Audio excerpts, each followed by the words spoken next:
एक भक्त प्रवर कालिदास जी हुए हैं जो इसी कोटि के महापुरुष थे। अद्वितीय भक्त निष्ठा उनकी थी। भगवत निष्ठा अद्वितीय उसी की मानी जाती है जो भक्त निष्ठा होती है। भक्त निष्ठा वाला भगवान निष्ठ जरूर होगा और भगवान निष्ठा वाला भक्त निष्ठ जरूर होगा। कालिदास जी श्री रघुनाथ दास गोस्वामी के गांव से 1.5 कोस दूर रहते थे, उसी कुल के थे और ठीक वैसे ही भक्ति थी जैसे पूज्य रघुनाथ दास गोस्वामी की। भगवान नाम में इनकी इतनी निष्ठा थी कालिदास जी की, उठते बैठते सोते जागते खेलते हंसते बात करते हर समय इनकी जिह्वा पे नाम चलता रहता। अगर ये कुछ बोलते तो पहले नाम बोलते फिर चर्चा करते। देखो प्रायः सत्संग में कहा है कि अगर आप नाम जापक उपासक हो तो चिंता मत करो, पर आपको जब बात करनी तो पहले धीरे से बोलो राधा, फिर बात करो, बीच में फिर बोलो राधा, फिर जब बात का विश्राम करो राधा। अगर इतनी सावधानी रखोगे तो पूरी बात जो आपने की वो भजन हो जाएगा आपका। कोई कार्य प्रारंभ कर रहे हैं राधा, कार्य के बीच में बोल लो राधा राधा, कार्य के समापन में बोलो राधा, और वो कार्य समर्पित वो भगवत प्राप्ति करा देगा। आप बात को पकड़िए। वो किसी बात को बोलने के पहले नाम बोलते थे। वो भगवत नाम के बिना तो बोल ही नहीं सकते थे, पहले बोलते थे राधा। ये भक्ति की पहचान है। विभीषण जी जब उठे तो राम राम राम, हनुमान जी ने राम नाम ते सुमिरन कीन्हा, हृदय हरसी कपि सज्जन चीन्हा, ये सन हठ करी हो पहचानी साधु ते होए न का। ये संत है क्योंकि सो के एकदम उठते हुए बोला राम राम, ये भक्त का लक्षण है। ऐसा सबको करना चाहिए। नींद खुले तो पहले भगवान नाम उच्चारण करते हुए ही पृथ्वी को प्रणाम करके पैर रखना चाहिए। अद्भुत नाम निष्ठा थी कालिदास जी की। बिना नाम के वो बात ही नहीं करते थे, पहले नाम उच्चारण। और ये नाम उच्चारण, नाम में प्रीति कहां से प्राप्त हुई, बहुत सूक्ष्म बात है। इनकी भक्तों में बहुत बड़ी प्रीति थी, इसी से इनको नाम में इतनी प्रीति हुई। अब आजकल कोई बिरला ही ऐसा होता है जिसको किसी भक्त की प्रशंसा सुन के ईर्ष्या ना होती हो, जबकि हमारी भक्ति का स्वरूप यह है कि किसी को सुने कि वो नाम जप कर रहा है, उसका बड़ा यश हो रहा है, वो ऐसा है, तो हमारे अंदर लालसा होनी चाहिए कि इनकी चरण रज माथे पे लगाएं, कभी इनका जूठन मिल जाए, कभी इनका चरणामृत मिल जाए। ये भक्तों की बात थी। हमारे अंदर क्या होता है, अहम प्रधान होता है, तो लगता है क्या है, इतना हुआ क्या हुआ, वो उससे मात्सर्य और ईर्ष्या प्रकट हो जाती। ये भगवत विरोधी वार्ता है। अंदर ये बात नहीं आनी चाहिए।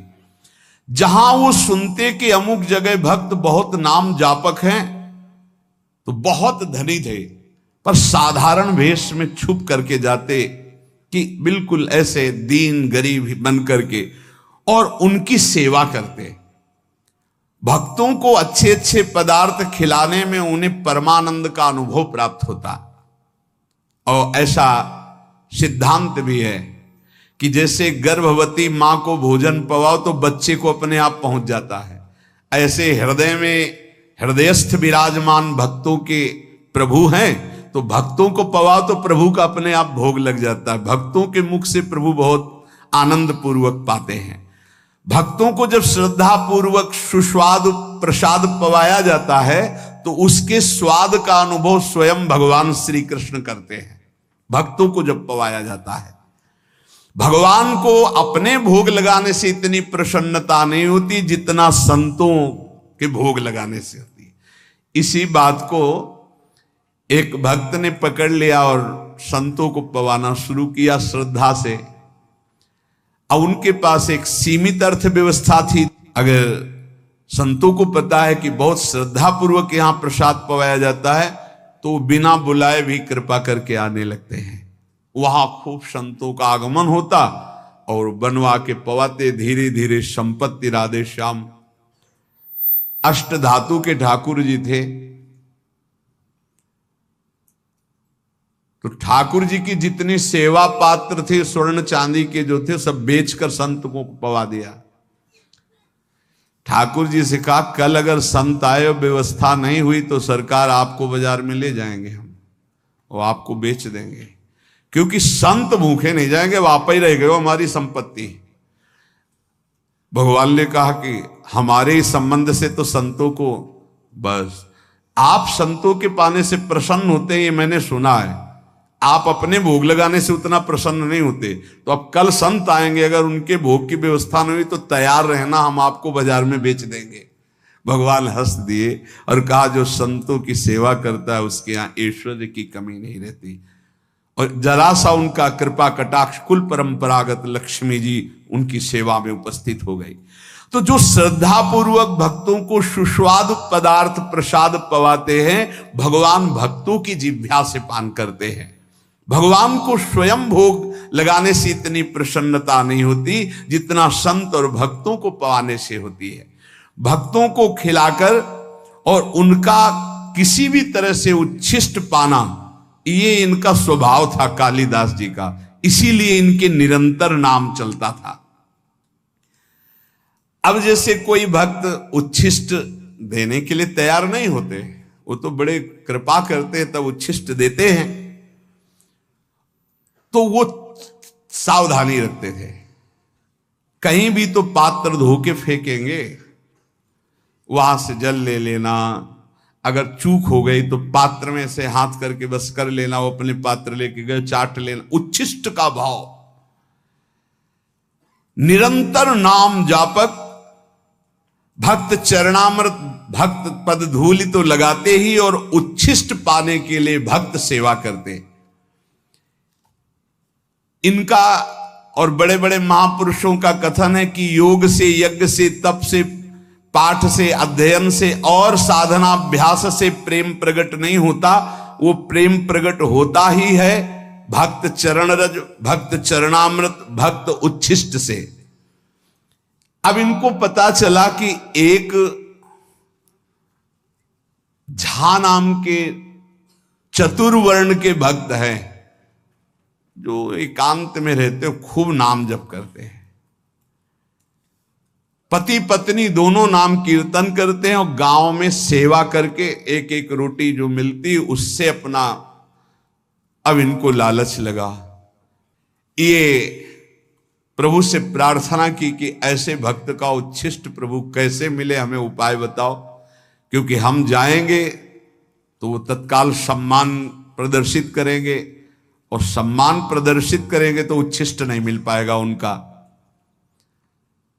भगवान से प्रार्थना की, तत्काल युक्ति आई साधारण वेश में, और उस समय आम का समय था तो बड़े बड़े आम लेकर के घर गए। प्रतिष्ठित कुलोद्भूत कालिदास को देखकर अपनी टूटी फूटी झोपड़ी में वो दंपत्ति तो आश्चर्यचकित हो गए, हाथ जोड़कर कांपते हुए कि भगवान आपके लायक हमारे घर में बैठने योग्य जगह भी नहीं है। हाथ जोड़कर अभ्यर्थना करने लगे। उनका नहीं नहीं इसकी जरूरत नहीं है, हम तो बस आपसे ऐसे मिलने बात करने आए हैं।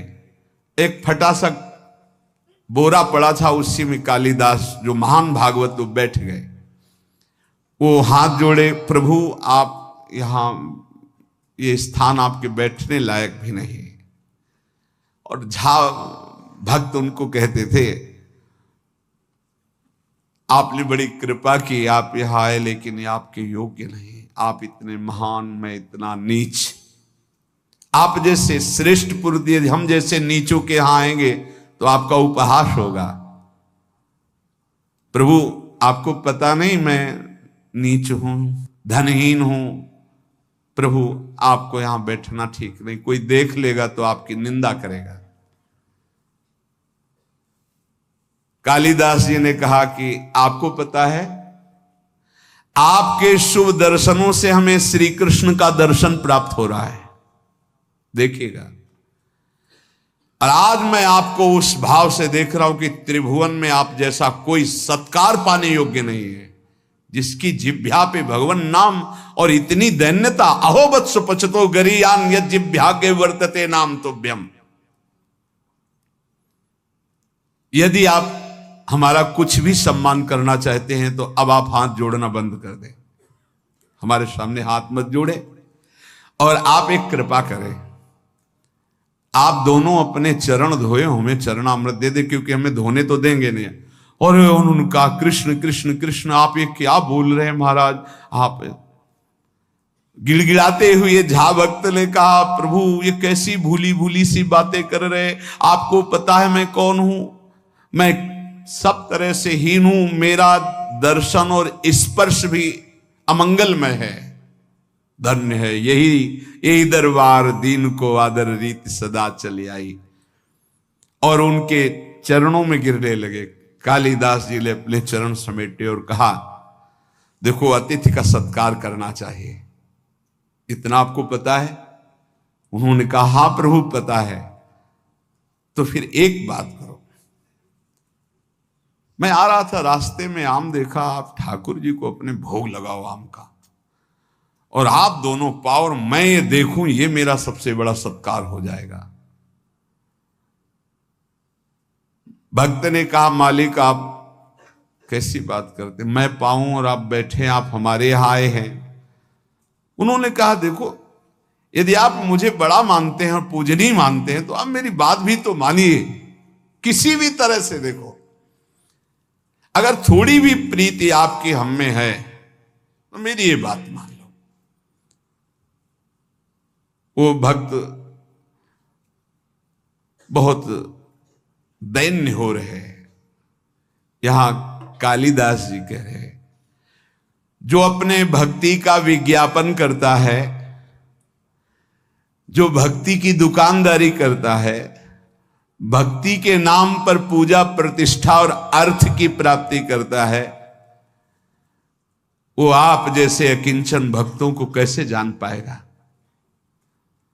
अहंकार रहित, साधना के बल से रहित, केवल प्रभु के नाम और प्रभु के आश्रित आप जैसे निर्मल भक्तों का संग तो केवल अहेतु की कृपा से होता है।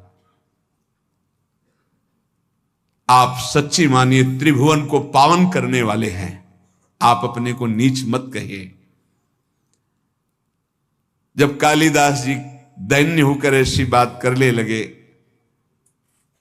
तो भक्त ने आम ले लिए, प्रणाम किया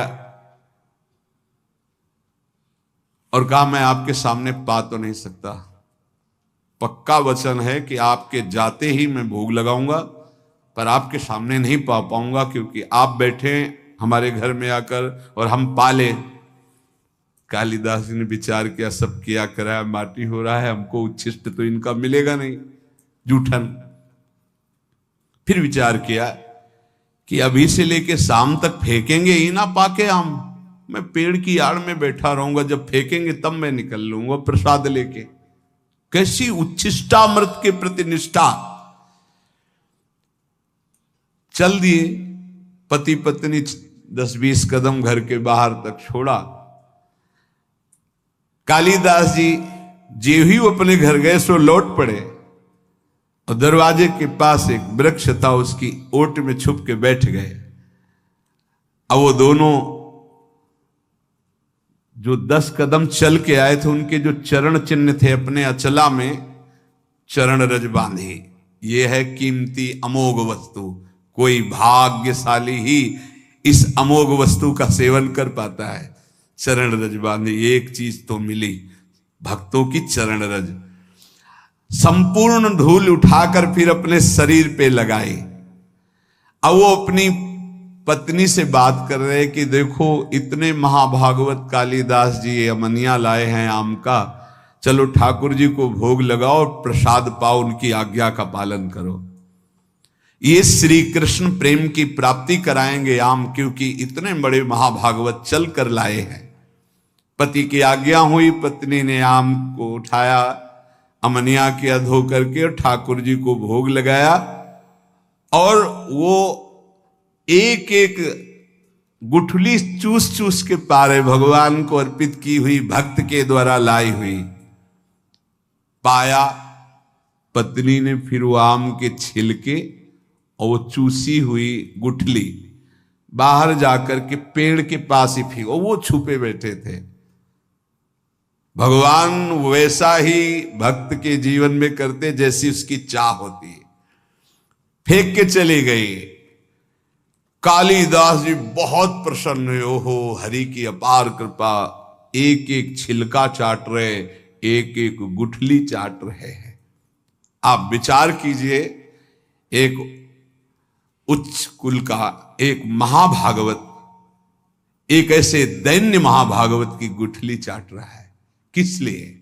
इनका उच्छिष्ट मुझे नाम में प्रीति करा देगा, और नाम के प्रेमी हैं।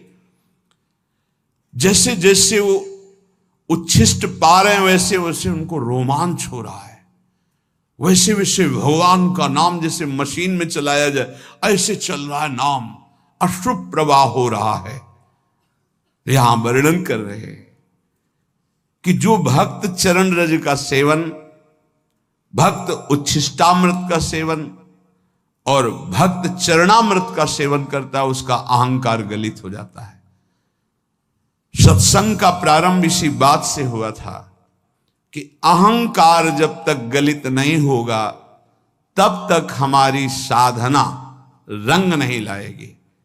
इसलिए हमें नाम में प्रीति हो जाए, नाम हमें प्राणों से प्यारा लगने लगे। बड़े बड़े महापुरुषों ने नाम को दुलराया गाया।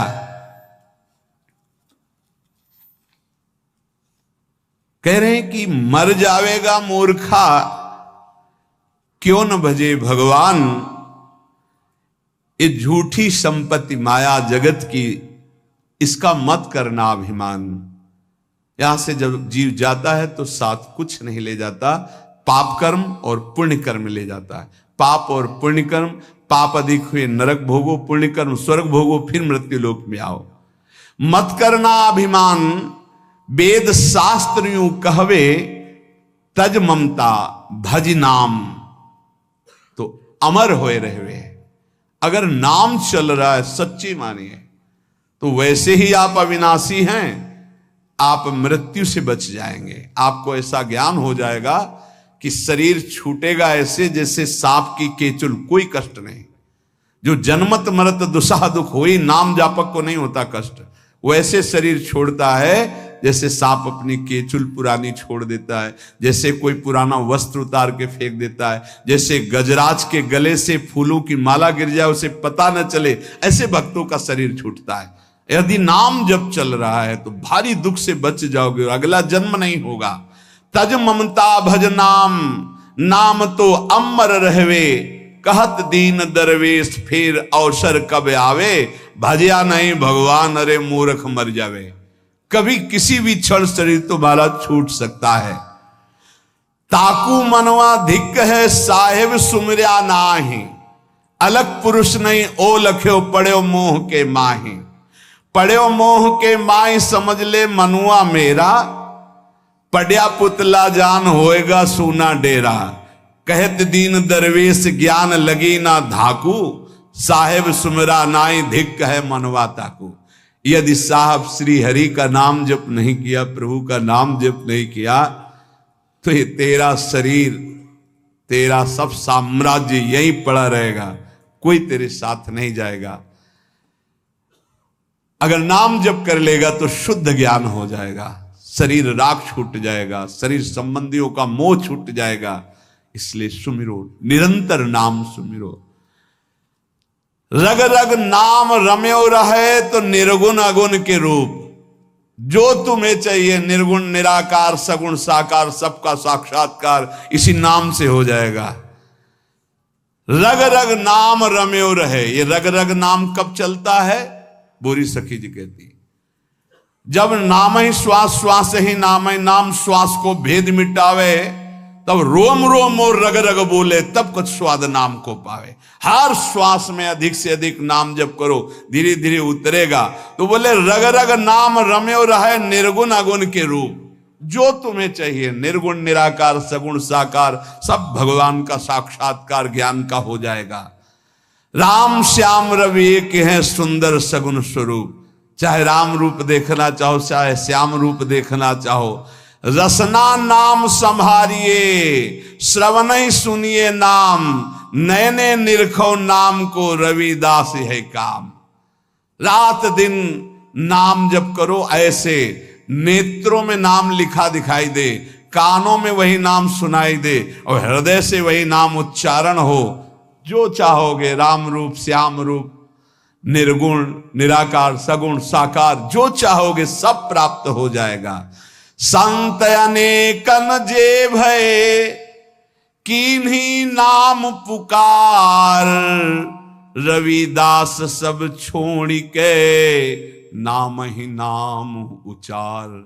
सब छोड़ो, बस नाम उच्चारण करो। देख लो, बड़े बड़े संत हुए, हमें कल बहुत अच्छा लगा। सब साधन है, पर नाम नहीं था तो उन्होंने बताया मेरा मन अशांत है। साधन बताए, बहुत अच्छे साधन चल रहे, तब उनसे एक ही बात कही कि आपका चित्त नाम में है। और माला तो चला लेते कभी कभी, ऐसे निरंतर नाम नहीं। आपको नाम दिखाई दे रहा है? नहीं। आप नाम लिखते हैं? नहीं। आप नाम अंदर सुनते हैं? नहीं, बस ऐसे जप होता है। तो मन को कहां से लगा पाओगे? बाहर के साधन से मन अंतर्मुख नहीं लगता। ये बात अच्छी पकड़ लेना। बाहर के साधन को जब अंतर में ले जाते हैं तो अंतर की गुफा का अंधकार नष्ट होता है, हृदय गुफा का। वो क्या होता है? राधा। राधा देख रहे हैं, राधा सुन रहे हैं, नाम लिखा राधा, वही उच्चारण हो, राधा राधा। देख लीजिएगा, परिणाम में देख लीजिएगा। ये बहुत अच्छा लगा ये सुनकर। सब साधन है, लेकिन नाम का निरंतर चिंतन नहीं। बोले वेदांत अनुशीलन करता हूं, वेदांत का तो उनका पता है, उसी मार्ग से आए। संत अनेकन जे भय, कीन्ही नाम पुकार, रविदास सब छोड़ के, नाम ही नाम उचार। राधा राधा राधा। अगर नाम नहीं है तो ये बहुत अनुभव की बात है, बहुत अनुभव की बात। जीवन का अधूरापन नहीं पूरा होता, साधना अधूरी ही बनी रहती, क्योंकि मन का विश्राम तभी होगा जब बार बार उसी में सुनो, उसी को देखो, उसी को चलाओ। फिर प्रश्न होता है कि हम ज्यादा देर इसमें टिक नहीं पाते। तो आप इतना समझ लीजिए कि एक बार आप ऐसे लिखे राधा, यही शरणागत मंत्र, निज मंत्र, जो मंत्र गुरु मंत्र मिला है, एक बार लिखे, 1000 बार का फल है उसका। यदि आप एक माला कर लिए तो सहस्त्र मालाओं के बराबर हो गया। ऐसे लिख के राधा। थोड़ा सा लोभ बढ़ाओ, थोड़ी सी एकाग्रता करो, थोड़ा मन को रोकने की चेष्टा करो। अगर 2 मिनट रोकना सीख गए तो अनेकों जन्मों का बिगड़ेल मन आपके अधीन होने लगा। 2 मिनट अधीन हुआ, चिंता मत करो कि हमसे तो अगर ऐसे करते हैं तो बहुत कम भजन होता है। वो कम भजन बहुत बड़ा लाभ देने वाला है। आप मान लीजिए, जो आप लिख रहे हैं वही आप देख रहे हैं, वही आप सुन रहे हैं, वही आप उच्चारण कर रहे हैं, बाजी जीत जाएंगे। संत अनेकन जे भय, जितने बड़े बड़े महापुरुष हुए सब नाम प्रेमी हुए, नाम का सबने रसास्वादन किया। कह रहे हैं कि यदि आपने नाम जप नहीं किया तो आप चाहे जो शरीर से साधन कर ले, चाहे जो और साधन कर ले, उतनी उन्नति प्राप्त होने वाली नहीं। जब नाम के अंदर रूप प्रकाशित हो जाता है तो सर्वस्व त्याग हो जाता है। जो त्याग वैराग्य के लिए लोग प्रयासरत रहते, पूरा प्रयास नहीं हो पाता। तो कह रहे हैं मेरे भाव में ज्ञान और वैराग्य, ज्ञानेश्वर जी महाराज का बात, बहुत बड़े महापुरुष हुए हैं, इनसे बड़ा तो ज्ञान और वैरागी और योगी ज्ञानेश्वर जी। इन्हीं के सामने तो गए थे वो 1400 वर्ष के चांगदेव जी, ज्ञानदेव जी के सामने तो गए थे। वो अपना तप दिखाने कि मैं 1400 वर्ष का हूं, सिंह को वश में करके सांप की चाबुक ली। तो चबूतरे पे बैठे थे तो जड़ चबूतरे से कहा चलो चल। क्यों? चैतन्य घन परमात्मा बुद्धि संकल्प किया, वैसे हो गया। ऐसे महापुरुष कह रहे हैं जो भी ज्ञान है, जो भी वैराग्य है, विठोबा की कृपा है, विठ्ठल भगवान की जो कृपा है, वो नाम से जागृत होती है। बड़े बड़े महापुरुषों के नाम, जितना उपासक नाम जपेगा उतना ही उसको भगवत साक्षात्कार के नजदीक एक एक नाम ले जा रहा है। अपने आराध्य का साक्षात्कार सब में होने लगेगा जिस समय आपका निरंतर नाम चलने लगेगा। नाम के बिना क्षण भर भी जो चैन से ना रह पावे तो समझ लेना प्रेम की पराकाष्ठा प्रकट होने वाली है। जो प्रभु का भजन करते हैं उनको किसी और की तरफ देखने की जरूरत नहीं कि कौन सा क्या साधन संसार में कर रहे हैं। हमको सिर्फ नाम पकड़ना है। संसार की समस्त कठिनाइयां, ये बड़े महापुरुषों के वचन हैं, समस्त विपत्तियां, समस्त दुखों का नाश करने में समर्थ है नाम। अगाध ज्ञान वैभव का समुद्र है नाम। अपार दुर्गम गति प्रदान करने वाला है नाम। बस ग्रहण करने योग्य है तो एक नाम। तत्व गहन को नाम है, भज लीजय सोई। लीला सिंधु अगाध है, गति लखे न कोई। नाम अगाध लीलाओं में प्रवेश करा देने वाला तत्व का गहन रूप नाम है। अगर नाम जप हो रहा है तो तुम्हें और फिर कोई साधन की जरूरत नहीं है। ऐसा नाम अपनी जीभ पर रख लो, तुम सबसे बड़े दानी माने जाओगे और जरा मृत्यु पर विजय प्राप्त कर लोगे। कंचन मेरु सुमेरु है गज दीजय दाना। कोटि गऊ जो दान दे नहीं नाम समाना। एक जप रहा है राधा राधा, एक करोड़ों गाय ये सब दान कर रहा है। जितने दान करने की सामग्री है, कंचन, भूमिदान, स्वर्णदान, हैदान, गजदान, गौदान, अन्नदान, कन्यादान, विविध दान, और एक नाम जप कर रहा है राधा राधा राधा। तो बोले नहीं नाम समाना, नाम वाले की समानता ये दान नहीं कर सकते। असमन लाव नाम रसना, तेरो बहुरी न होई जरा मरना। ऐसा भाव करो कि नाम चलने लगे तो तेरा दोबारा जन्म नहीं होगा, तुझे मृत्यु का दुख नहीं होगा। एक मन एक दशा एक व्रत धरिए। नाम देव नाम जहाज है भवसागर तरिए। बस एक साधन पकड़ लो, एक ही इष्ट बना लो, एक ही अपनी दशा बना लो, राधा राधा राधा राधा राधा। इससे भव समुद्र से तर जाओगे, भगवत प्राप्ति हो जाएगी।